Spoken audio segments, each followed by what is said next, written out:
आज से हम लोग शुरू करने जा रहे हैं AutoCAD 2020 मैकेनिकल। ओके, और जब भी आप AutoCAD 2020 मैकेनिकल को अपने कंप्यूटर में इंस्टॉल करेंगे तो इस तरह का आइकन आपके सामने दिखाई देगा। ठीक है, और मैं आपको रिकमेंड करता हूं कि आप लेटेस्ट वर्जन का ही इस्तेमाल कीजिए, क्योंकि कुछ फंक्शंस एंड फीचर्स जो होते हैं वो लेटेस्ट वर्जन में ही होते हैं। अगर प्रीवियस वर्जन्स में भी जाएंगे तो काम आपका नहीं रुकेगा, बट कुछ नई चीजें नए वर्जन्स के साथ आती हैं, तो इसलिए I always recommend to work with latest version. Okay, so जब भी आप कभी अपने कंप्यूटर में लेटेस्ट वर्जन यानी AutoCAD 2020 इंस्टॉल करेंगे तो इस तरह का आइकन आपके सामने दिखाई देगा। Here you can C in your blue rectangle.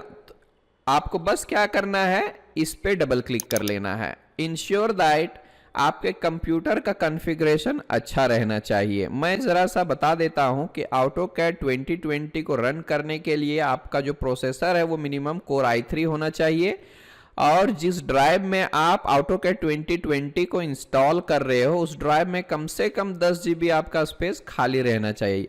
यानी हम लोग ज़्यादातर सॉफ्टवेयर जो होते हैं वो C ड्राइव में इंस्टॉल करते हैं, तो जब भी आप AutoCAD इंस्टॉल करें तो कम से कम 10 GB उस पे स्पेस खाली रखें ताकि आप आसानी से काम कर पाएं।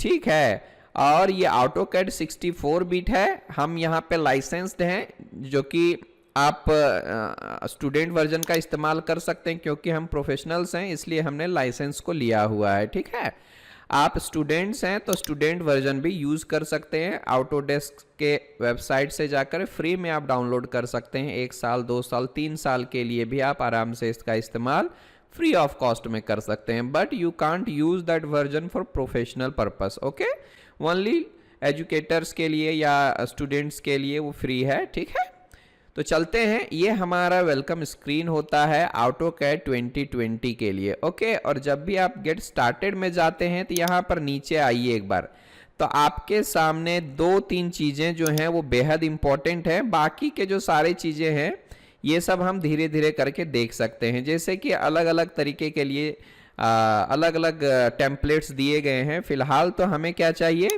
एक ACAD.DWT यानी इसके लिए है, 2D के लिए है, और ये जो दिख रहा है आपको ACAD 3D.DWT ये हमारे 3D मॉडलिंग के लिए हैं।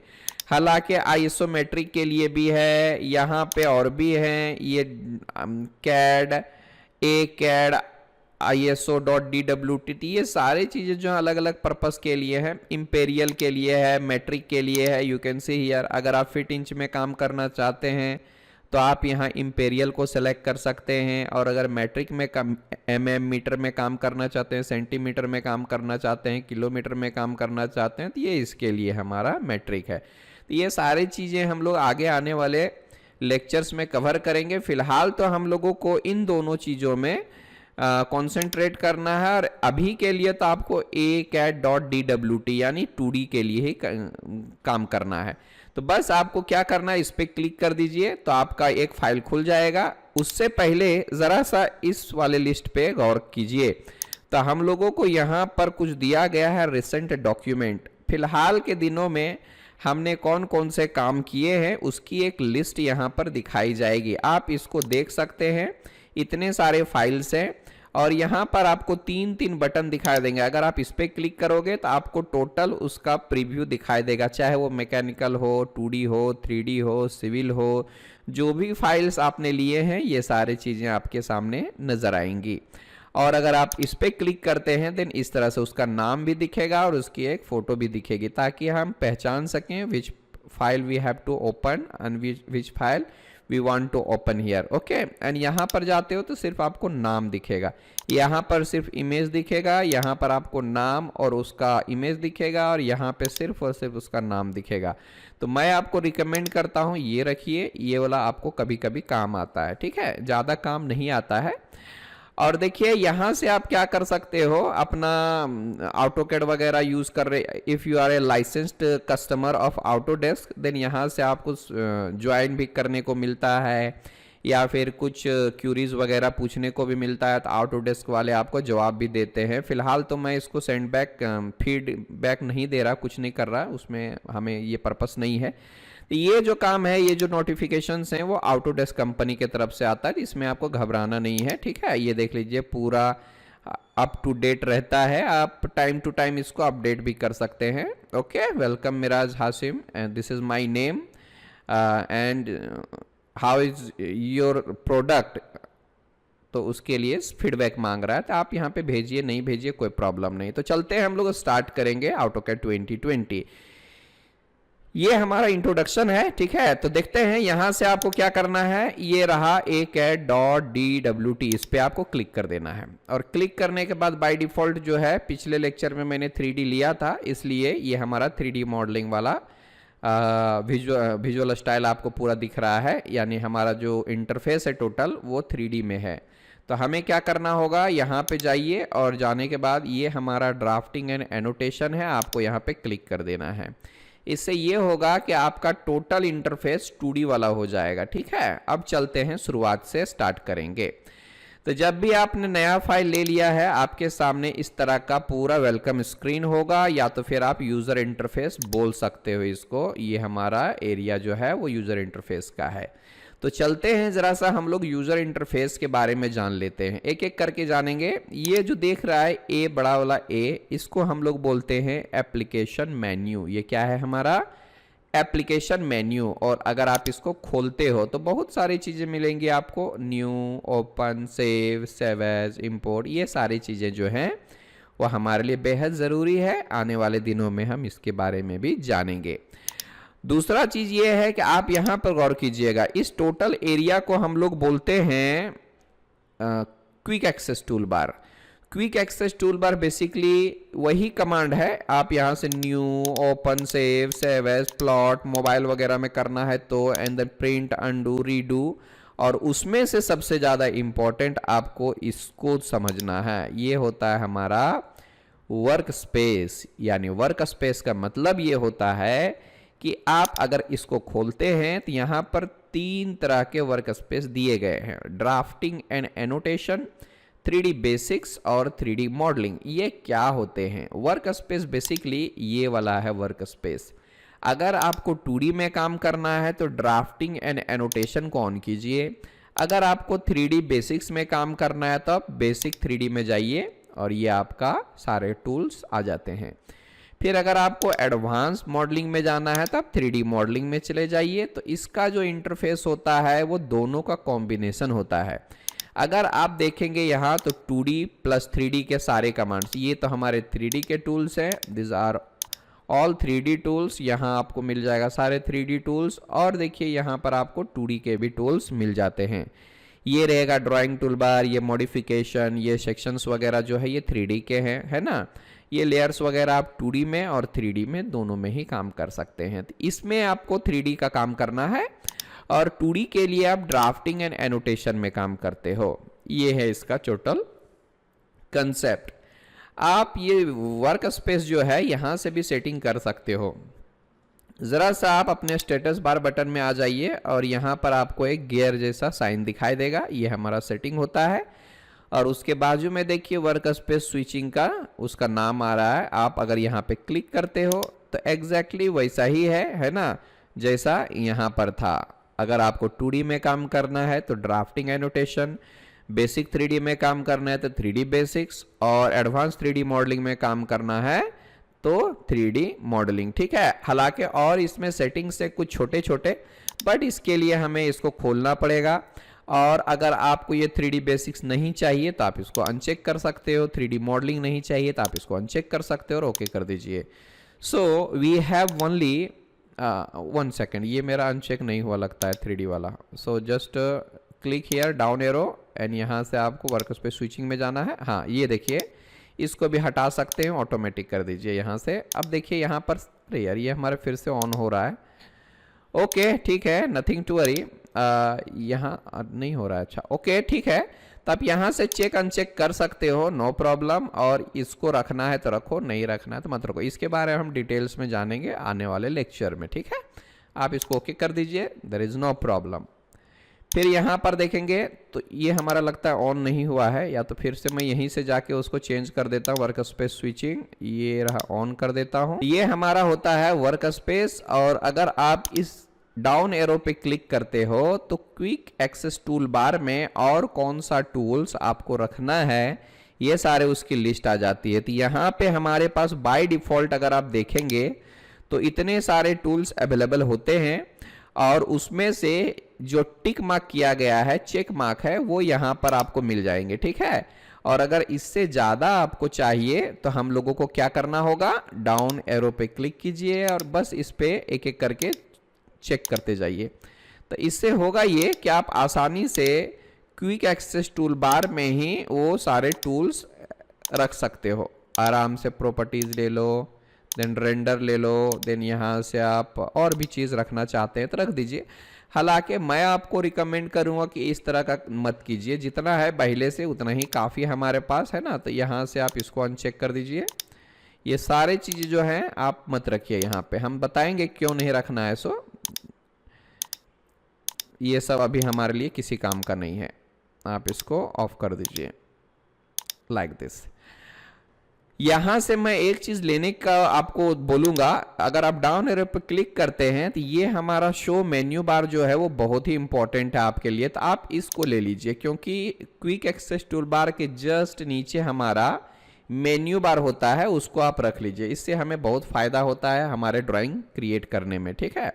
हालांकि धीरे धीरे जब हमें एक्सपीरियंस आ जाएगा, थोड़ा सा नॉलेज आ जाएगा, तो आप इनमें से किसी को भी नहीं रखेंगे तो भी हमारा काम बन जाएगा। एक और तरीका है, यहां से आप हाइड भी कर सकते हो, फिर से आप डाउन एरो से शो भी कर सकते हो। It's very simple. Menu bar को हम लोग क्या कर सकते हैं, अपने कीबोर्ड से भी ले सकते हैं। जैसे कि डायरेक्टली अगर मैंने कीबोर्ड से मेन्यू टाइप किया तो आपके सामने ये मेन्यू बार आ जाता है और यहाँ पे आपको क्लिक करना है और क्लिक करने के बाद आप देख सकते हो यहाँ पे आपको 1 दिखाई दे रहा है। अगर 1 है इसका मतलब ये है कि आपका मेन्यू बार दिख रहा है, और अगर आपने यहाँ पर 0 कर दिया तो वो ऑटोमेटिकली हमारा गायब हो जाएगा। देख लीजिए हमारा मेन्यू बार गायब हो चुका है। फिर से अगर मैंने अपने कीबोर्ड से मेन्यू बार टाइप किया या तो सिर्फ मेन्यू भी टाइप किया तो आपके सामने लिस्ट में आ जाएगा और आपको इस मेन्यू बार पे क्लिक करना है। फिर से अगर मेन्यू बार वापस लाना है तो आप 1 प्रेस कीजिए और इंटर कीजिए, तो इससे होगा ये कि ये पूरा वापस आ जाएगा। आई बात समझ में? तो ये मेन्यू बार का कंसेप्ट है। अब ज़रा इसको देख लीजिएगा, मेन्यू बार के नीचे हमारा है रिबन एरिया, आप देख सकते हो यहाँ पे। तो रिबन एरिया जो है हमारे लिए बेहद ज़रूरी है। ये जो एरिया हमारे लिए हर वक्त आपके लिए हेल्पफुल रहेगा, चाहे वो ड्राइंग टूल बार हो, मॉडिफिकेशन टूल बार हो, एनोटेशन हो, बेसिक सेटिंग्स यहीं से ही होता है। यही नहीं दिखेगा तो हम काम कैसे करेंगे, ठीक है। फिलहाल तो जब तक हम लोगों को कमांड्स का शॉर्टकट्स नहीं आता है तब तक तो हमें मैनुअली ही काम करना होगा। अब जरा इसको एक एक करके समझ लेते हैं ये क्या दिया हुआ है। सो ठीक है, इस टोटल एरिया को हम रिबन एरिया बोलते हैं और रिबन एरिया में यहाँ पर देखिएगा होम लिखा हुआ है, इंसर्ट लिखा हुआ है, एनोटेट, तो ये सब जो होते हैं वो टैब्स होते हैं। ये सब हमारे टैब्स हो गए, लेकिन सबसे ज़्यादा आप यहाँ पे होम टैब का ही इस्तेमाल करने वाले हो। हालांकि ये सब दिया हुआ है, बट क्या है कि हम सबसे ज़्यादा जो करते हैं वो होम टैब का ही इस्तेमाल करते हैं। होम टैब का इस्तेमाल यूज़ करने का एक रीज़न ये भी है कि यहाँ पर ऑलमोस्ट जितने भी बेसिक रिक्वायरमेंट है हमारे कमांड्स की वो सारे होम टैब में ही होता है। चाहे वो ड्राइंग टूल बार हो, यहाँ से आप line, polyline, rectangle, circle, hatching, ellipse, ये सारी चीज़ें आप ले सकते हो। फिर यहाँ पर आपको होम टैब में ही दिया गया है मॉडिफिकेशन टूल बार, इससे आप अपने ड्राइंग को मॉडिफाई कर सकते हो। फिर आप क्या कर सकते हैं, एनोटेशन टूल बार, जो डायमेंशंस वगैरह हो गया, टेक्स्ट हो गया, टेबल हो गया, लीडर हो गया, ये सब डालने के लिए एनोटेशन का इस्तेमाल करते हैं।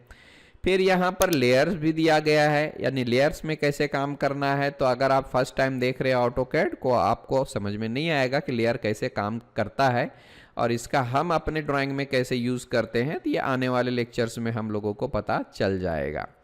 फिर यहाँ पर देख लीजिएगा ब्लॉक है, ब्लॉक कैसे क्रिएट करते हैं इसके बारे में भी जानेंगे। फिर प्रॉपर्टीज़ है, ग्रुपिंग है, ये सारी चीज़ें सब कुछ आपके लिए जितनी बेसिक रिक्वायरमेंट्स हैं वो आपके होम टैब में होता है।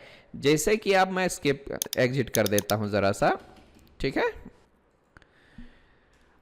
तो हम लोग अगर इंसर्ट के बारे में जानेंगे तो यहाँ पर देखिएगा इंसर्ट में कौन कौन से टूल्स दिए गए हैं। If we click here then यहाँ पर भी इंसर्ट है, क्रिएट ब्लॉक है, तो ये एडवांस काम करता है। अगर आप होम में जाते हो तो यहाँ पर भी वो काम दिया गया है। इंसर्ट में create, edit, edit attributes, insert में जाएंगे तो इतने सारी चीज़ें हैं। रिसेंट ब्लॉक, अनब्लॉक्स क्रिएट भी कर सकते हैं। ये सारी चीज़ें आने वाले लेक्चर्स में हम लोग डिस्कस करेंगे, ठीक है। तो अगर आपको किसी भी तरह से एडवांस में जाना है, अगर आप ब्लॉक से रिलेटेड कुछ काम करना चाहते हैं एडवांस में, तो आप इंसर्ट में जाते हो, ये सारे डिटेल्स में दिया गया है। अगर आप डायमेंशन से रिलेटेड कुछ एडवांस में करना चाहते हो तो एनोटेट में आपको पूरा डिटेल्स में दिया गया है, ठीक है। और ये कुछ रिलेशंस हैं, पैरामेट्रिक रिलेशंस हैं, इसके बारे में हम लोग तो ज़्यादा इस्तेमाल नहीं करते, लेकिन फिर भी मैं आपको बताऊंगा, ठीक है। और व्यू से रिलेटेड भी कुछ चीज़ें हैं जिसके बारे में हमें जानना है। तो जब जब जिस कमांड की ज़रूरत पड़ेगी वो सारे के सारे चीज़ें आप लोगों से शेयर किया जाएगा, ठीक है। किसी भी तरह से कोई डाउट अपने पास मत रखिए। अब बात कर लेते हैं ज़रा सा इस बटन की। देख लीजिए यहाँ पे तो सारे टैब्स हैं ही हमारे पास, लेकिन ये क्या है, ये दो चीज़ें क्या हैं। तो अगर आप मिनिमाइज टू पैनल रिबन पे, पैनल बटन पे क्लिक करते हो तो देख लीजिए हमारा ये मिनिमाइज हो चुका है। फिर अगर मैंने यहाँ पे क्लिक किया तो फिर से वापस कोलैप्स हो गया। फिर एक बार और क्लिक कर देता हूँ, गायब हो गया। एक बार फिर से मैं यहाँ पे क्लिक करता हूँ तो फिर से हमारे सारे टूल बार्स वापस आ गए। तो कई बार ऐसा देखा है मैंने कि स्टूडेंट लोग गलती से यहाँ पर क्लिक कर देते हैं, फिर बाद में दिक्कत आती है उनको करने में, ठीक है। तो ऐसे घबराना नहीं है, आप अगर इसके बारे में जान लेते हैं तो फिर आपको किसी तरह का कोई दिक्कत नहीं थी। यहाँ पर वो सारे ऑप्शंस हैं। मैं ज़्यादातर साइकिल थ्रू ऑल को ही चेक मार्क रखता हूँ। इससे होता ये है, जैसे कि मिनिमाइज टू टैब में क्लिक किया तो ये उसी टैब से आएगा। हालांकि आप चाहें तो यहाँ से होम में क्लिक करके सारे बटन्स ऑन कर सकते हैं, फिर यहाँ पर क्लिक करोगे तो वो गायब हो जाएगा। फिर अगर आप इंसर्ट में जाते हो तो फिर से सारे टूल बार्स आपके सामने दिखाई देंगे, बट अगर फिर से यहाँ पर क्लिक किया तो वो गायब हो जाएगा। तो ये हमें काम करने में कंफर्टेबल नहीं होता है।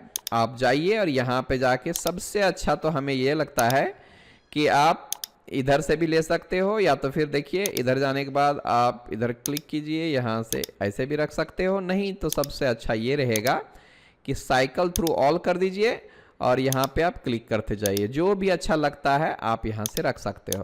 और इस टाइम पे अगर आप यहाँ पर कितनों बार भी क्लिक कीजिएगा आपके टूल बार्स गायब नहीं होते हैं। तो एक बार इंश्योर कर लीजिएगा काम करने से पहले कि बाबा साइकिल थ्रू ऑल वाला ऑप्शन आपका ऑन रहना चाहिए। आई बात समझ में? चलते हैं अब आगे। उसके बाद हमें और क्या करना है जरा गौर से देखिएगा। आप चाहें तो किसी भी टूल बार को ड्रैग करके ला सकते हो, यहाँ पे अपने स्क्रीन पे ला सकते हो। इसको बोलते हैं स्टिकी पैनल। क्या बोलते हैं? Sticky panel. अब स्टिकी पैनल क्यों बोलते हैं भाई? तो स्टिकी पैनल का स्टिकी मतलब क्या होता है? चिपक जाना, ठीक है। तो ये भी एक दूसरे से चिपक जाता है। जरा देखिएगा गौर से। सपोज मैंने यहां से इसको उठाया और यहां पे लाके छोड़ दिया, तो ये देखिए दोनों टूल बार आपस में चिपक चुके हैं और ये दोनों जब भी जाएंगे साथ में जाएंगे कहीं पर भी। तो इसीलिए इस सारे टूल बार को हम लोग क्या बोलते हैं? स्टिकी पैनल बोलते हैं। फिर मैं यहां से इसको पकड़ता हूं और इधर जाके छोड़ देता हूं, तो ये देखिए तीनों टूल बार आपस में चिपक चुके हैं। तो इसलिए हम इसको क्या बोलते हैं? स्टिकी पैनल बोलते हैं। दैट्स वाई, ठीक है। अब यहां पर जाइए और ये एक बटन आपको दिख रहा होगा, रिटर्न पैनल्स टू रिबन। आप इस पर क्लिक कर दीजिए तो ऑटोमेटिकली सारे टूल बार अपने अपने जगह पर फिट हो जाता है, ठीक। ये बात रह गई। अब जरा गौर से देखिएगा, यहां पर अगर आप चाहें तो किधर भी रख सकते हो, बट आई ऑलवेज रिकमेंड, देखिए यहां से आप इधर भी रख सकते हो। जैसे कि ड्रॉ टूल बार आपको इधर चाहिए, मॉडिफिकेशन टूल बार आपको यहाँ चाहिए, तो आपकी मर्जी है, ये आप कहीं पर भी रख सकते हो। लेकिन सीक्वेंस में रखना अच्छी बात रहती है। आप ड्राइंग टूल बार को क्या कीजिए, पहले रखिए, फिर उसके बाद मॉडिफिकेशन का नंबर आता है तो मॉडिफिकेशन को बाद में रखिए, फिर उसके बाद आपका डायमेंशन आता है तो डायमेंशन को रख लीजिए। तो इससे ये होता है कि आपका काम सीक्वेंसली होता है। हालांकि एक बार आपने क्लोज किया और फिर से स्टार्ट किया तो बाय डिफॉल्ट सेटिंग में ही आ जाता है। आई बात समझ में? चलिए आगे बढ़ते हैं जरा सा। अब जरा बात कर लेते हैं इसकी। ये जो दिख रहा है स्टार्ट, ड्राइंग 1, और यहाँ पर जितने भी फाइल्स आते हैं जैसे कि यहाँ पर आप मल्टीपल फाइल्स भी दिखा सकते हैं। ये जो पट्टी दिख रही है आपको, तो इसको हम लोग बोलते हैं फाइल टैब। ओके, अब देखिएगा फाइल टैब इसको क्यों बोलते हैं। तो सपोज मैं यहाँ पे राइट क्लिक करता हूँ, ये देखिए ओपन में गया, और ओपन में जाने के बाद डॉक्यूमेंट में गया। देखिए यहाँ पर बहुत सारे फाइल्स हम लोगों को मिल जाते हैं, चाहे वो सिविल हो, मैकेनिकल हो, 2D हो, 3D हो। ये देखिए मैंने इसको ओपन कर दिया। Here we have bench wise assembly. अगर आप चाहें बैकग्राउंड कलर चेंज करना तो आपने माउस से राइट क्लिक कीजिए, फिर यहाँ से ऑप्शन में जाइए, और ऑप्शंस में जाने के बाद डिस्प्ले में जाइए, फिर कलर्स में जाइए, और यहाँ आपको मिलेगा वाइट, और यहाँ से apply and close, and then यहाँ से आप ओके कर सकते हो। तो इस तरह से आपने बैकग्राउंड कलर चेंज कर दिया, तब जा करके हमारा पूरा ड्राइंग अच्छे से दिख रहा है, एकदम सब कुछ नीट एंड क्लीनली हम लोग देख सकते हैं। ठीक है, आप यहाँ से भी ओपन कर सकते हो, ये देखिए अपने क्विक एक्सेस टूल बार से। ठीक है, और यहाँ से भी आपको लेना है बेंच वाइज 3D में, तो आप इसको भी ओपन कर लीजिए, नो प्रॉब्लम। यहाँ पे क्या है, बिल्कुल भी आसानी से सीखना है। हम लोगों को क्या है, जल्दबाजी बिल्कुल भी नहीं करनी है। मैं इतने लेक्चर्स दूंगा कि जिंदगी भर आपके आने वाली पीढ़ियां भी उसको पढ़ती रहेंगे और सीखती रहेंगे। ठीक है, तो ये 2D था जो हमने यहाँ पे बनाया था, ये हम 3D में दिखा रहे हैं आपको। तो याद रखिएगा कि मैं आपको 2D में भी मास्टर बनाऊंगा और 3D में भी मास्टर बनाऊंगा। ठीक है, 2D में भी हम लोगों को क्या करना है, बेसिक 2D तो देखना ही है ना। फिर उसके बाद ऑर्थोग्राफिक देखना है, फिर एडवांस 2D देखना है, फिर आइसोमेट्रिक देखना है, फिर मशीन डिजाइनिंग देखना है, फिर प्रोडक्शन ड्राइंग देखना है, फिर ये देख लो टाइटल ब्लॉक्स वगैरह देखना है, बिल ऑफ मटेरियल कैसे लगाना है वो देखना है, ये सारी चीज़ें कैसे क्रिएट करना है, ये सारी चीज़ें मैं आपको बताने वाला हूँ। ठीक है, तो एक कंप्लीट पैकेज जो है AutoCAD 2020 मैकेनिकल में आपको मिलेगा। ठीक है, इससे क्या होगा कि आप कंपनी में भी आसानी से काम कर सकते हैं। तो बने रहिए हमारे साथ। ओके, अब देखिए यहाँ पर क्या है, ये मैंने 3D में क्यों बताया है। आपके मन में एक सवाल आना चाहिए कि सर AutoCAD 3D मॉडलिंग का इस्तेमाल इंडस्ट्री में नहीं होता है, तो आप क्यों 3D इतने एडवांस में लेते हो। तो मैं आपको इसका जवाब देता हूं कि क्या है, ये मैं 3D बताता इसलिए हूं कि आपकी इमेजिनेशन जो है वो डेवलप हो सके। इमेजिनेशन से मेरा मतलब ये है कि सपोज यहाँ पर 3 व्यू दिया गया है, एक ये हो गया हमारा, दूसरा ये हो गया हमारा, और तीसरा ये हो गया हमारा। तो इन तीनों व्यू को देख करके हमें कैसा मॉडल बनाना है, तो आपकी इमेजिनेशन इससे अच्छी होती है। 2D में देखना है और 3D में बनाना है, तो इससे होता यह है कि एक तो आपका 3D मॉडलिंग का कंसेप्ट दिमाग में बैठता है, और दूसरी बात यह है कि आपका जो इमेजिनेशन डेवलप होता है, ताकि आने वाले समय में आप कोई भी एडवांस 3D मॉडलिंग सॉफ्टवेयर्स करें और एडवांस ड्राइंग बनाएं, कॉम्प्लिकेटेड ड्राइंग्स बनाएं, तो आपकी इमेजिनेशन यहीं से ही स्ट्रांग रहे। ठीक है, तो यहाँ पर देखिएगा मैं बात कर रहा था ये फाइल टैब की। तो इसका फायदा ये होता है कि आप देखिए तुरंत एक दूसरे फाइल में जा सकते हो, फिर ये 2D में जा सकते हो। इवन मेरे पास ऐसे बहुत सारे, अगर आप चाहें एक नया फाइल लेना तो आप यहाँ प्लस साइन पे भी क्लिक करके एक नया फाइल ले सकते हो। ठीक है, ओपन करना चाहते हो तो राइट क्लिक करके यहाँ से ओपन भी कर सकते हो। और यहाँ पे हमारे सामने बहुत सारे बेसिक पार्ट्स भी हैं, आप देख सकते हैं। 2D 3D सब कुछ है यहाँ पे, देख लीजिए यहाँ पे टोटल हमने कितने पार्ट्स बनाए, ये यू कैन सी हियर। ठीक है, ये 3D में है। तो जब भी हम 3D मॉडलिंग सीखेंगे तो ये सारी चीज़ें आप लोगों को समझ में आ जाएगा, तो इसमें आपको परेशान होने की कोई ज़रूरत नहीं है। आई बात समझ में। किसी भी तरह से कोई दिक्कत आती है then feel free to ask. तो ये भी रहा हमारा, इसको आप 3D कमांड्स का इस्तेमाल करके कर सकते हैं।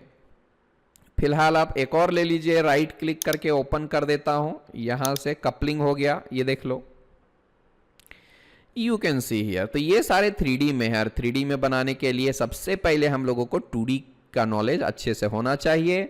हम लोग ऑर्थोग्राफिक को अच्छे से करेंगे ताकि हमारा इमेजिनेशन जो है अच्छा हो जाए।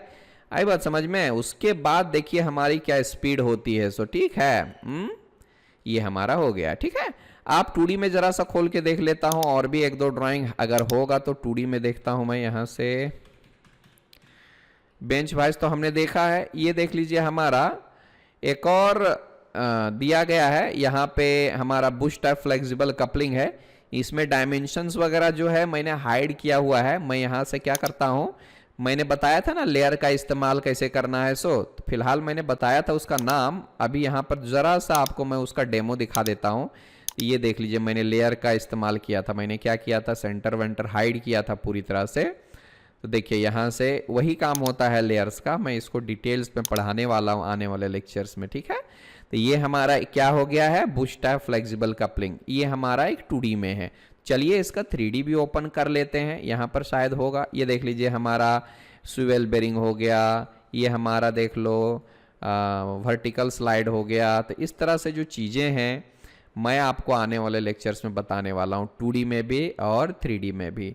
इसका 3D भी हमने बनाया है, तो राइट क्लिक करके मैं ओपन कर लेता हूँ, और ओपन करने के बाद ज़रा सा मैं नीचे आता हूँ। यू कैन सी हियर उसी 2D को हमने 3D में कन्वर्ट कर दिया है। तो यहाँ पर आपके दिमाग में आया होगा कि बाबा इमेजिनेशन कितना इम्पॉर्टेंट है। अगर हम इमेजिन ही नहीं कर पा रहे किसी ड्राइंग को, तो हम 3D नहीं बना पाएंगे, ठीक है। क्योंकि एक्यूरेसी भी मैटर करता है, और हम मैकेनिकल वाले जो होते हैं वो mm में भी काम करते हैं, माइक्रोन में भी काम करते हैं। तो हमारे लिए जो है एक्यूरेसी बहुत इंपॉर्टेंस है, ठीक है। ये देखिए, तो ये सारी चीज़ें हम लोग आने वाले लेक्चर्स में सीखने वाले हैं। 2D प्लस 3D एडवांस में, basic to advance, from sketch to professional, okay. तो देखिए हम लोग फिर से आ जाते हैं अपने फाइल टैब में। तो ये जो है बहुत ही फायदेमंद होता है, एक फाइल से दूसरे फाइल में जाने के लिए बहुत ही इंपॉर्टेंट है। एक फाइल से दूसरे फाइल में कॉपी करने के लिए सपोज कर देते हैं, इसको सेलेक्ट किया, यहाँ से Ctrl+C फॉर कॉपी कर दिया।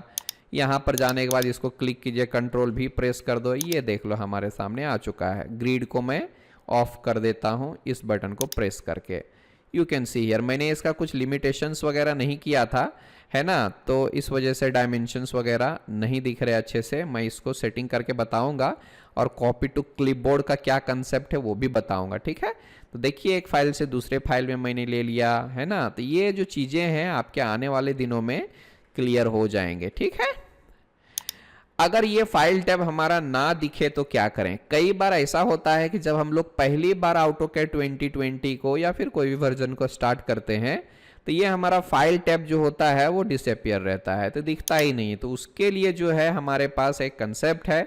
अगर आपको नहीं दिख रहा है तो आप यहाँ पे चले जाइए, ये हमारा व्यू टैब है, और व्यू में जाने के बाद एक बार चेक कर लीजिए यहाँ पे आपका फाइल टैब ऑन है या नहीं है। अगर आप इसको ऑफ कर देते हैं तो ये देखिए हमारे सामने फाइल टैब बिल्कुल भी गायब हो चुका है। आई बात समझ में।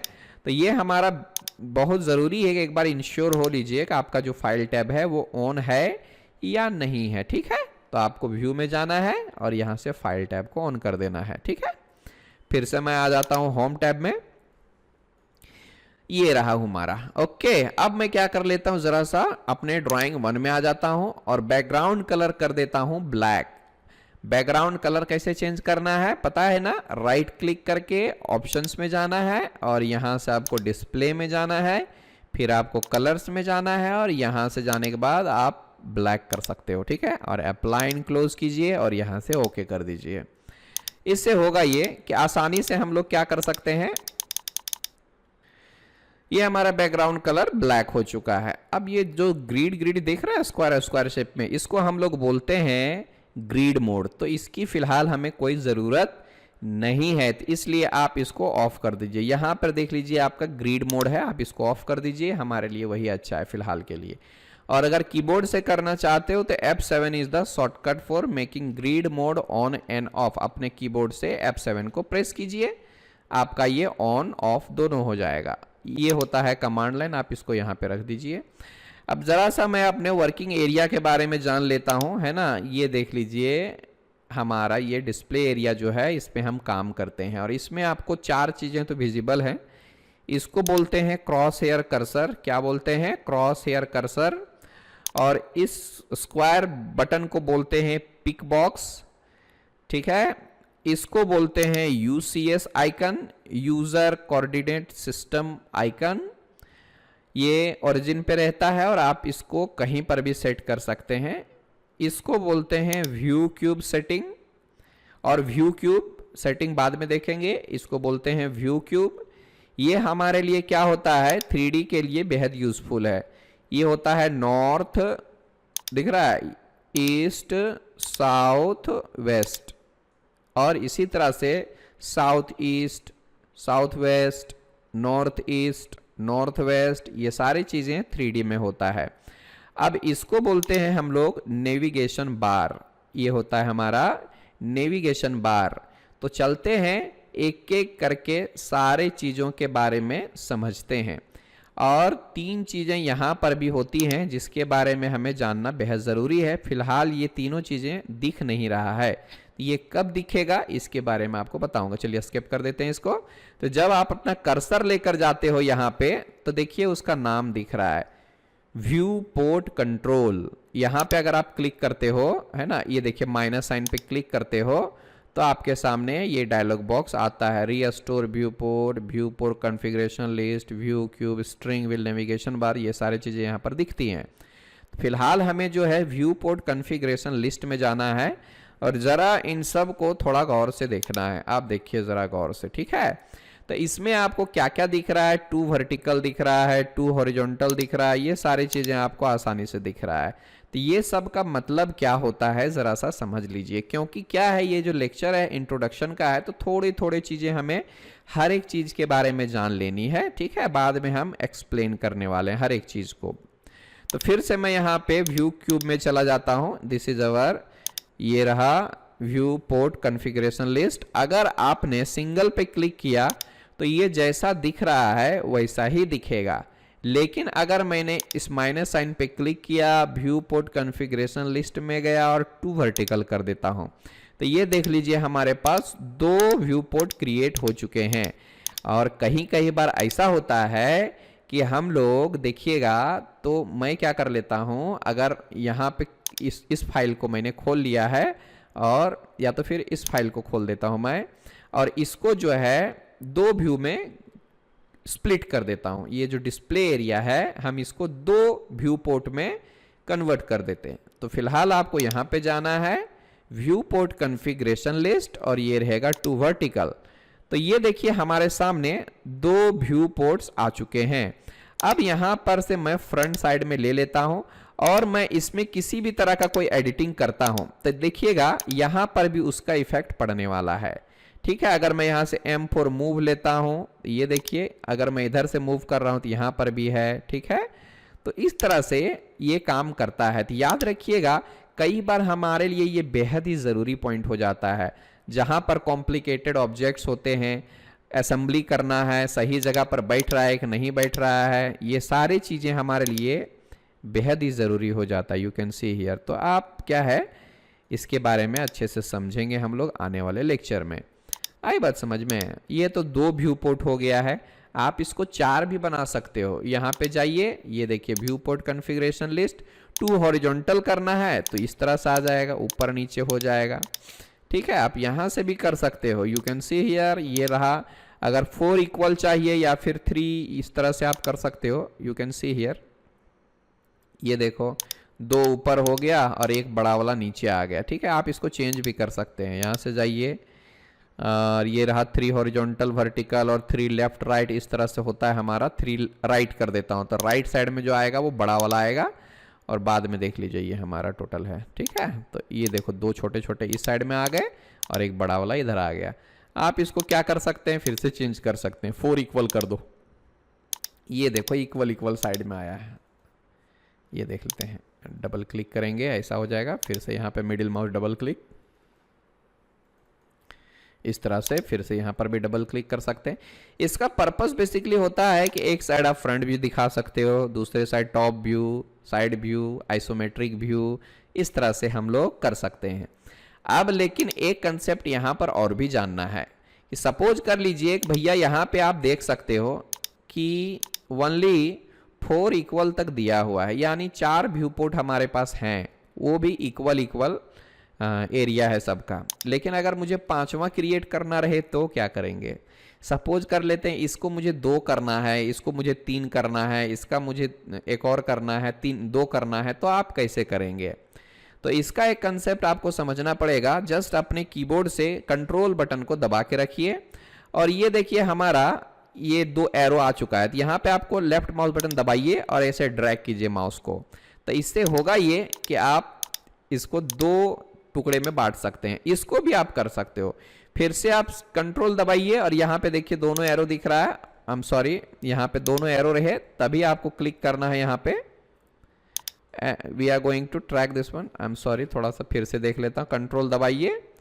हालांकि ये व्यू पोर्ट अभी सेलेक्टेड है तो ये वाला हमारा अभी डिवाइड होने वाला है। ये देख लो 2 डिवाइड हो गया। फिलहाल इसको करना है तो आप यहाँ पे जाइए, कंट्रोल दबाइए, इसको भी स्प्लिट कर सकते हैं। तो in this way we can split our view port as many as we want. जितने चाहिए आप उसको स्प्लिट कर सकते हो।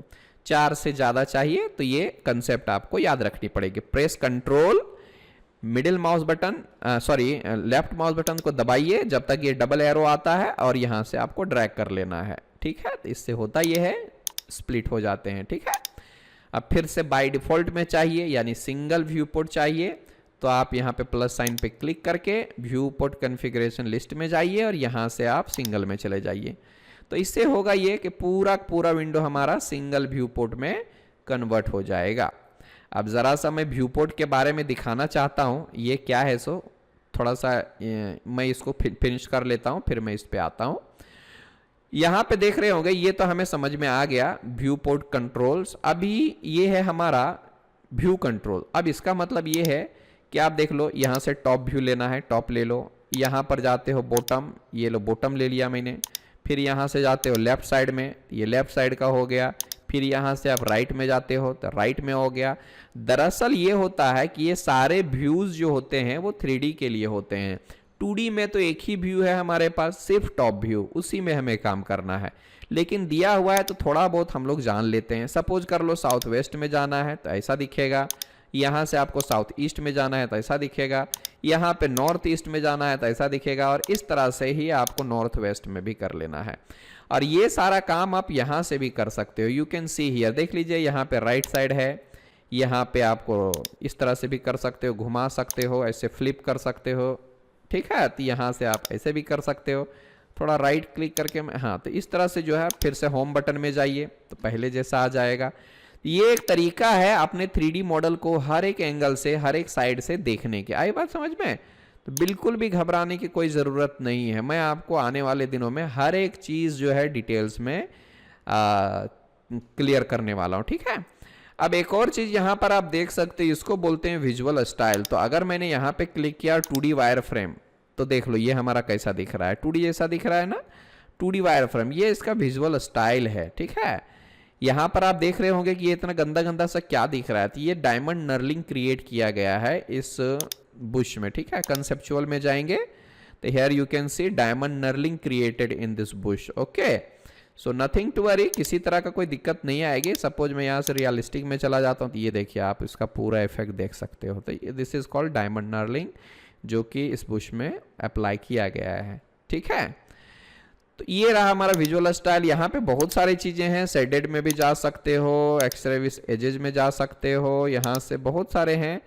ग्रे में जा सकते हो तो ये सिर्फ ग्रे कलर में ही दिखेगा। तो ये सारे विजुअल स्टाइल हैं जो कि ज़्यादातर हमारे पास 3D के लिए यूज़ होता है। ये हमारा स्केची हो गया है। फिर यहाँ से एक्सरे में जाते हो वायर फ्रेम में तो ऐसा दिखेगा। फिर यहाँ से आप एक्सरे में जाते हो तो अंदर का यानी ट्रांसपेरेंट हो जाएंगे सारे ऑब्जेक्ट्स। तो ये इसका कंसेप्ट है। आई होप ये तीनों के तीनों चीज़ें हम लोगों को अच्छे से क्लियर हो गया होगा। किसी भी तरह से कोई दिक्कत नहीं रहनी चाहिए। ठीक है, आने वाले दिनों में हम इसका भी यूज डिटेल्स में सीखेंगे।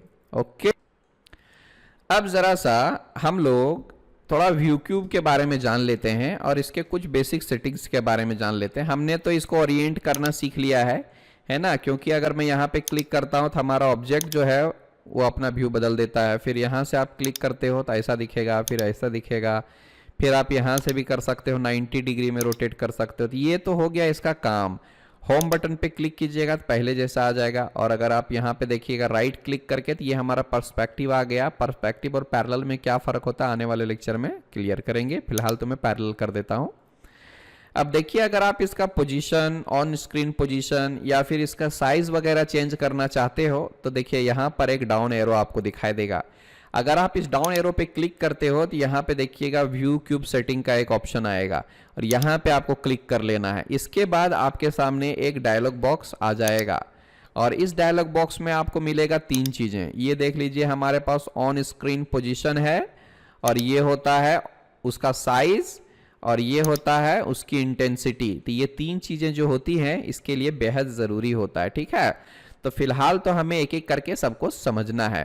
तो यहाँ ऑन स्क्रीन पोजीशन यानी इस व्यू क्यूब का ऑन स्क्रीन पोजीशन कहाँ पे होना चाहिए, ऊपर में, नीचे में, लेफ्ट साइड में, राइट साइड में, किधर होना चाहिए। तो यहाँ पर क्लिक करके आप पता कर सकते हैं और उसका सेट भी कर सकते हो। बाय डिफॉल्ट जो होता है वो टॉप राइट में होता है। अगर आप बॉटम राइट करेंगे और यहाँ से ओके करेंगे तो ये देखिए नीचे के साइड में आ गया है। फिर से आप डाउन एरो पे जाइए और यहाँ से व्यू क्यूब सेटिंग में जाइए, और यू कैन सी हियर आप लेफ्ट साइड में लेना चाहते हो टॉप लेफ्ट में, तो ये इधर शिफ्ट हो जाएगी, यू कैन सी हियर। तो सबसे अच्छा तरीका यही है कि आप राइट टॉप में रखिए, that is the best position, on screen position of. यहां से आप वन सेकेंड, फिर से मैं जाता हूं यहां पे व्यू क्यूब सेटिंग, और ये रहेगा हमारा टॉप राइट कॉर्नर, ठीक है। इधर से आप ओके कर दीजिए। Here we have created it.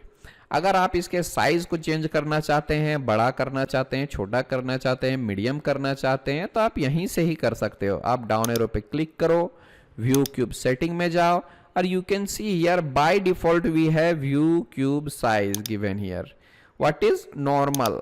Okay, यहां पर आप देख सकते हो ऑटोमेटिकली ये नॉर्मल में रहता है, यानी ना ही ज्यादा बड़ा और ना ही ज्यादा छोटा। बट इसको आप ऑटोमेटिक को हटाइए, और यू कैन सी आप लार्ज करना चाहते हैं तो जरा सा स्लाइडर को आप बढ़ा सकते हैं। You can see here left mouse button को प्रेस करके रखिए एंड स्लाइडर हमारा आ जाएगा, और आप यहां से ओके कर दीजिए। Here we have created this one, बड़ा सा हो गया, इससे ज्यादा नहीं होगा। तो यहाँ पे आप क्लिक कीजिए, फिर से आप व्यू क्यूब सेटिंग में जाइए, और ये देख लीजिए ऑटोमेटिक। अगर आप छोटा करना चाहते हैं देख लो यहाँ से छोटा हो जाएगा। ये देखो कितना छोटा हो गया कि दिख भी नहीं रहा है। तभी हमें क्या करना होगा, जरा सा इसको गौर से देखना पड़ेगा, और यहाँ से आपको व्यू क्यूब सेटिंग में जाना है, ऑटोमेटिक रखिए, दैट इज परफेक्ट। आई बात समझ में, ये देख लो हमारा आ गया है।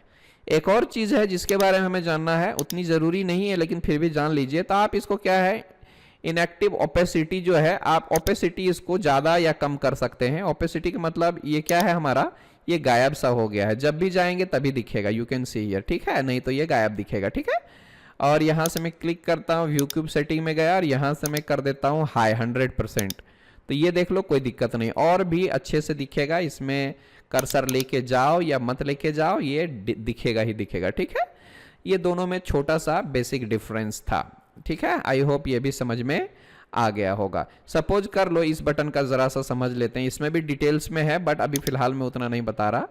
यहाँ पे ऐसा आ गया, आप होम बटन में जाओगे तो होम का मतलब क्या है, ये साउथ ईस्ट या साउथ वेस्ट जो भी रहेगा वो ऑटोमेटिक आ जाएगा, ठीक है। तो यहाँ से आप कर सकते हो, आपकी मर्जी। Home button as a south west होगा इसलिए ऐसा आ रहा है। वो सेट कैसे करते हैं हम आगे 3D में आपको बताएंगे, ठीक है। जरा सा इसके बारे में जान लेते हैं हम लोग। इसको बोलते हैं नेविगेशन बार, और नेविगेशन बार में 2-3 चीजें हमारे लिए बेहद जरूरी है। सपोज मैं यहाँ से बेंच वाइस असेंबली को खोल लेता हूँ, यानी टॉप किधर है हमारा, ये रहा हमारा। And we are going to change the background colour, just right click and go to options, and यहाँ से डिस्प्ले एंड कलर्स, और यहाँ से आपको कर देना है वाइट, है ना। इसके बारे में थोड़ा सा हमें जान लेना चाहिए, बाद में देखते हैं इसको कैसे यूज करते हैं। सो ठीक है, ये हमारा ड्राइंग है। अब जरा देखिएगा इस view Q sorry navigation bar में कैसे कौन कौन सा कमांड हमारे लिए यूजफुल है। सबसे ज्यादा इंपॉर्टेंट तो हमारे लिए ये पेन टूल है।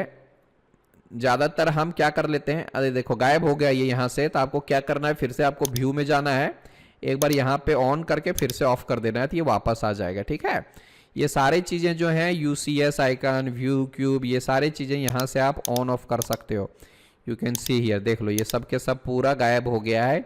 और यहाँ से आप व्यू में जाने के बाद यूसीएस आइकन भी ले सकते हो, व्यू क्यूब भी ले सकते हो, नेविगेशन बार भी ले सकते हो, file tab and layout tab भी ले सकते हो, ठीक है। सबसे ज़्यादा जो इम्पोर्टेंट है वो हमारा पेन होता है। आप यहाँ से पेन को क्लिक कीजिए, लेफ्ट माउस बटन दबाइए, और ये देखिए पेन हो रहा है। तो सबसे आसान तरीका ये है कि आप मिडिल माउस बटन को भी दबा के ये काम कर सकते हो। तो I always recommend to work with middle mouse button, ठीक है। पेन का यूज क्या है, आप इसको दबाइए और ये देखिए इधर से इधर, इधर से इधर, कहीं पर भी मूव कर सकते हो। You can C scroll button से आगे पीछे यानी जूम इन जूम आउट कर सकते हो, नो प्रॉब्लम। अगर आप अपने स्क्रॉल बटन को आगे करेंगे तो जूम इन होगा, स्क्रॉल बटन को पीछे करेंगे तो जूम आउट होगा, ठीक है। और मिडिल माउस दबाएंगे तो ये हमारा क्या हो जाएगा, पेन हो जाएगा। हालांकि आप पी प्रेस करके इंटर करेंगे तो भी हमारा पेन टूल ऑन हो जाता है। राइट क्लिक करेंगे और यहां से पेन लेंगे तो भी हमारा पेन टूल ऑन हो जाता है। यहां से भी लेना चाहते हो तो यहां से भी ले सकते हो, आपकी मर्जी। But I always recommend to work with middle mouse button, this is convenient for your according to your when you are going to pen any document, then press only middle mouse button, this is easy way। इसमें एक दो चीजें और भी हैं जिसके बारे में हमें जानना है, जिसको बोलते हैं zoom extent, zoom window and zoom all. ये तीन चीजें फिलहाल देखेंगे, बाद में बाकी का देखेंगे। अब यहां पर आपके सामने एक जूम एक्सटेंट का ऑप्शन है। अब इसका क्या मतलब है जरा गौर से देखिएगा। इसका मतलब ये है कि सपोज कर लेते हैं आपने बड़ी मेहनत से एक ड्राइंग बनाई है और ये out of your display area हो गया, किधर गया आपको कुछ पता नहीं चल रहा, भैया किधर गायब हो गया, देख लो हमें कुछ भी पता नहीं चल रहा। आपने तो बनाया था बट किधर गया कुछ पता नहीं चल रहा है। कई लोग ऐसे ढूंढते रह जाते हैं, सर मैंने काम किया था बट किधर गया पता नहीं चल रहा। तो उसका एक ही इलाज है कि आप यहां पर जाने के बाद ये जूम एक्सटेंट्स जो है इस पे आपको क्लिक कर देना है। इससे आपका ड्राइंग कहीं पर भी रहेगा वो आपके सामने आ जाएगा। एक बार और देख लेते हैं जरा सा। तो इसका जो है यहाँ पे जूम एक्सटेंट्स पे क्लिक कीजिए और ये आपके सामने आ जाएगा। इसका एक और शॉर्टकट ये है कि देखिए मिडिल माउस बटन को आपको डबल क्लिक कर देना है। मिडिल माउस बटन को डबल क्लिक करने से ये आपके सामने आ जाता है। You can see here quickly, यानी 1 सेकंड में 2 बार क्लिक कर दीजिएगा तो आपका ये वापस आ जाएगा। नहीं तो अगर क्लिक करने में परेशानी हो रही, जो कि मुझे भी कभी कभी होती है, तो यहाँ पे जो जूम एक्सटेंट वाला ऑप्शन है दैट इज परफेक्ट वे, है ना। ये रहा हमारा, ओके, ये कमाल का है। ये हो गया, मिडिल माउस से पैन कर सकते हो और मिडिल माउस 2 बार क्लिक करके जूम एक्सटेंड कर सकते हो। एक और चीज जो कि यहाँ पे हमें जानने लायक है, इसको बोलते हैं जूम विंडो। इसका इस्तेमाल होता है किसी पर्टिकुलर पोर्शन को जूम करने के लिए। Suppose you want to zoom only this portion, then like this. Suppose आप क्या चाहते हो भैया, सिर्फ इसको जूम करना चाहते हो, इतना ही एरिया जूम करना चाहते हो, या फिर ये ब्रोकन आउट वाला एरिया जूम करना चाहते हो, तो इसके लिए आपको जूम विंडो में जाना है। यहां पे इसको ऐसे कवर करना है और क्लिक कर देना है। इससे क्या होगा कि आपके सामने वही पोर्शन जूम होके आएगा जिसको आपने स्पेसिफाई किया है।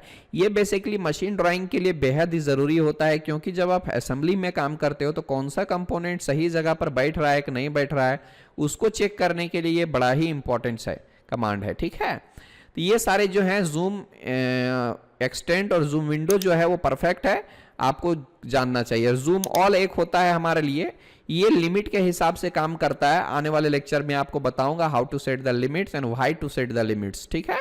तो ये लिमिट के हिसाब से काम करता है, बाद में हम इसके बारे में जानेंगे। बाकी का और कुछ नहीं, जूम प्रीवियस भी कर सकते हो, यानी लास्ट टाइम में जूम कैसा था ये उसके हिसाब से काम करता है। तो एक एक करके हम जरूरत के हिसाब से उसको भी कवर कर लेंगे, ठीक है, नो प्रॉब्लम। ये तो हो गया हमारा नेविगेशन बार का है, ठीक है। मैंने बैकग्राउंड कलर चेंज करना बता दिया है, ठीक है। ये भी जान लिए, ये भी जान लिए, ये भी जान लिया। अब जरा सा यूसीएस के बारे में जान लेते हैं। इसको बोलते हैं हम लोग यूजर कोऑर्डिनेट सिस्टम। ये हमारा यूसीएस, यूजर कोऑर्डिनेट सिस्टम, ये बेहद ही जरूरी होता है कई बार, है ना। हालांकि हम अभी इसका इस्तेमाल ज़्यादा नहीं करते क्योंकि हमें उसकी ज़रूरत भी नहीं पड़ती। उसके अलावा हम अल्टरनेटिव ऑप्शंस यूज़ कर लेते हैं और वो आसान भी होता है, लेकिन जानना तो हमें सब पड़ेगा ना। तो आपको यहाँ पे क्या करना है, सपोज देख लीजिए अगर ये आपको बीच में आके डिस्टर्ब करता है, अभी तो नहीं कर रहा, लेकिन मैं अगर राइट क्लिक करता हूँ, यूसीएस आइकन में जाता हूँ, show UCS icon at origin को अनचेक कर देता हूँ, तो देखिए ये आपके बीचों बीच में आ रहा है। ये बीच बीच में आपको आके डिस्टर्ब कर सकता है। तो इसके लिए सबसे अच्छा सेटिंग ये होता है कि आप यहाँ पे राइट क्लिक कीजिए, यूसीएस आइकन सेटिंग में जाइए, सो यूसीएस आइकन एट ओरिजिन पे कर दीजिए, यानी ये ऑटोमेटिकली हमारा कोऑर्डिनेट सिस्टम के हिसाब से ये काम करेगा। और ये हमारा ओरिजिन और हम लोग जिस क्वाड्रेंट में काम करने वाले हैं वो फर्स्ट क्वाड्रेंट होगा। इसके बारे में भी हम लोग डिटेल्स में जानने वाले हैं, ठीक है। तो ये आपको बीच में आके अभी डिस्टर्ब नहीं करने वाला है, ये अपने ओरिजिन पे सेट हो चुका है। अब यहाँ पे राइट क्लिक कीजिए, फिर से यूसीएस आइकन में जाइए और ये रहेगा प्रॉपर्टीज। अब इसमें जाने के बाद हमें और क्या क्या करना है, देखिए यूसीएस आइकन साइज है, यानी आप इसका साइज जो है मैक्सिमम 90% रख सकते हो और मिनिमम 5% रख सकते हो। आप इसको 90% के बीचों बीच में भी रख सकते हैं, कहीं तो 50% में। देखिए इसका साइज थोड़ा सा छोटा हो जाएगा। अगर आप चाहते हो इसका कलर को चेंज करना, देन राइट क्लिक करके यूसीएस सेटिंग में जाइए, प्रॉपर्टीज में जाइए, and here we have the colour of this UCS icon, then you can make it red. Just right click here, go to UCS setting, and यहाँ से properties में जाना और आप इसको क्या कर सकते हैं 90% कर सकते हैं। कई बार क्या होता है 2D में क्लिक रहने की वजह से ये कुछ इस तरह से दिखता है, W भी दिखता है, ठीक है। तो इसका मतलब क्या होता है आगे आपको पता चल जाएगा। देन अगेन मैं राइट क्लिक करके UCS सेटिंग में जाता हूँ, प्रॉपर्टीज में जाता हूँ और यहाँ से आपको 3D में ही फिलहाल तो रखना है। और अगर आपको इस थिकनेस बढ़ानी है तो आप यहाँ से इसकी थिकनेस को भी इंक्रीज कर सकते हो। Here you can see thickness of the coordinate system that is increased little bit. तो आप यहाँ से राइट क्लिक करके UCS setting and then properties, यहाँ से आपको 1 रख लेना है, that is enough for us. And ये लेआउट टैब आइकन है, इसको भी आप चेंज कर सकते हो, मेक इट येलो। तो देखिएगा कैसा आएगा, ये हमको बाद में पता चलेगा, ठीक है। यहाँ से मैं आपको बाद में बताता हूँ ये सब के बारे में क्या क्या है। सो ये टैब कॉर्नर वगैरह क्या होता है इसके बारे में हम बाद में डिस्कस कर लेंगे, ठीक है। ये देख लो यहाँ पे दिखेगा, जब हम लोग 3D में जाएंगे तब दिखेगा, ठीक है। तो इसके बारे में भी हम लोग आपको बाद में बताएंगे। फिलहाल तो इसको मैं क्या कर लेता हूँ, ब्लैक कर देता हूँ, इसकी कोई ज़रूरत हमें नहीं है। तो इस तरह से हम क्या कर सकते हैं, इसको सेटिंग कर सकते हैं। अगर आप ओरिजिन यहाँ पे सेट करना चाहते हो तो कर सकते हो, नो प्रॉब्लम। UCSI कर दो, इंटर कर दो और यहाँ से क्या करना है, ओरिजिन आप इधर आ गया। आप इसको क्या कर सकते हैं, पकड़ के आप यहाँ पर भी रख सकते हैं, यहाँ पर भी रख सकते हैं, आपकी मर्जी है। और इसका क्या फायदा होता है उसके बारे में आपको बताऊंगा मैं जब हम लोग पेज लेआउट सेटिंग जानेंगे। जैसे कि जब हम लोग प्रिंटिंग वगैरह के बारे में जानेंगे ना, उस टाइम पे आपको इसके बारे में पूरी डिटेल्स में मैं डिस्कस करने वाला। अभी जो लाल लाल मैंने चेंज किया था ना, ये देखो वही है ना। यहाँ पर जो मैंने किया था ना, जैसे कि ये मैंने अभी राइट क्लिक किया, UCS आइकन, प्रॉपर्टी, ये जो लाल कलर दिख रहा है, तो यहाँ पर मैंने अभी सेट किया था। तो ये कब दिखता है आपको, जब आप यहाँ पे लेआउट में जाते हो, ये देखो लाल कलर में दिख रहा है, ठीक है। तो इसके बारे में भी हमें डिटेल में जानना है। बस राइट क्लिक कीजिए UCS आइकन और यहाँ से अगर मैं ब्लैक कर देता हूँ तो फिर से वो हमारा ब्लैक में आने वाला है, ठीक है। तो मैं फिर से लेआउट में चला जाता हूँ, ये देख लो ब्लैक में आ गया। तो ये जो होता है पेज सेटअप के टाइम के आपको पूरी तरह से क्लियरली बताया जाएगा, ठीक है। आई होप ये लेक्चर जो है आपको समझ में आया होगा। ये था ओनली इंट्रोडक्शन। आने वाले लेक्चर में हम लोग और भी डिटेल्स में जानेंगे और थोड़ा इंट्रोडक्शन इसके बारे में भी जानना है, ये कमांड लाइन के बारे में जानना है, क्रॉस हेयर कर्सर के बारे में जानना है, यूनिट लिमिट के बारे में जानना है, ठीक है। उसके बाद हम लोग आगे कमांड जानेंगे, ड्राइंग टूलबार मॉडिफिकेशंस, एंड हम लोग मैकेनिकल ड्राइंग्स को कंप्लीट करेंगे। आई होप ये लेक्चर आप लोगों के लिए अच्छा रहा होगा, ठीक है। Feel free to ask if you have any doubt. Okay, bye bye, take care. Thank you for this session. Thank you for joining Digital CAD. Bye bye, good day.